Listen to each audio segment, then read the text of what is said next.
আলোচনা শুরু করার পূর্বেই আমার আলোচ্য বিষয় বুঝার সুবিধার্থে আমি একটি উদাহরণ পেশ করছি। কোনো এলাকায় চোরের উপদ্রব বেড়ে গেছে, বিশেষ করে মসজিদে মসজিদে প্রায় প্রতি ওয়াক্ত নামাজে জুতা চুরি হচ্ছে। এখন মসজিদ কর্তৃপক্ষ মসজিদের ভেতরে মসজিদের যারা খাদেম আছে তাদেরকে বলে দিল যে প্রতি ওয়াক্ত নামাজে তোমরা ঘোষণা দিবে জুতা চোর হতে সাবধান।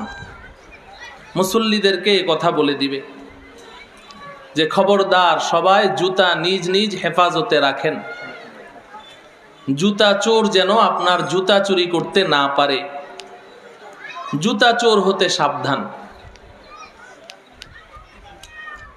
ঘটনাচক্রে খাদেম কর্তৃপক্ষের নির্দেশে এই ঘোষণা দিচ্ছে জুতা চোর হতে সাবধান।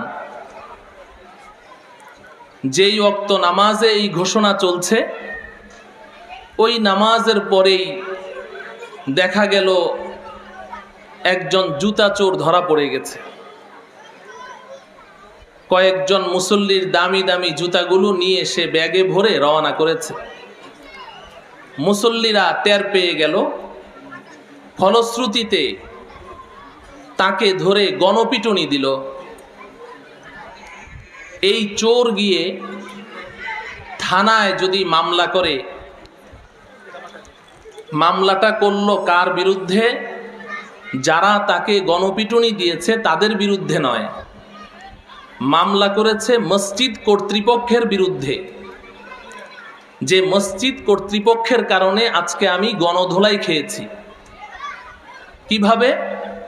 কারণ মসজিদ কর্তৃপক্ষ যদি এই ঘোষণা না দিত জুতা চোর হতে সাবধান, জুতা চোর হতে সাবধান, মসজিদ কর্তৃপক্ষ যদি এই ঘোষণা না দিত তাহলে মানুষজন তারা এই জুতা চোর সম্পর্কে এত সচেতন থাকতো না, এত খেয়াল রাখতো না।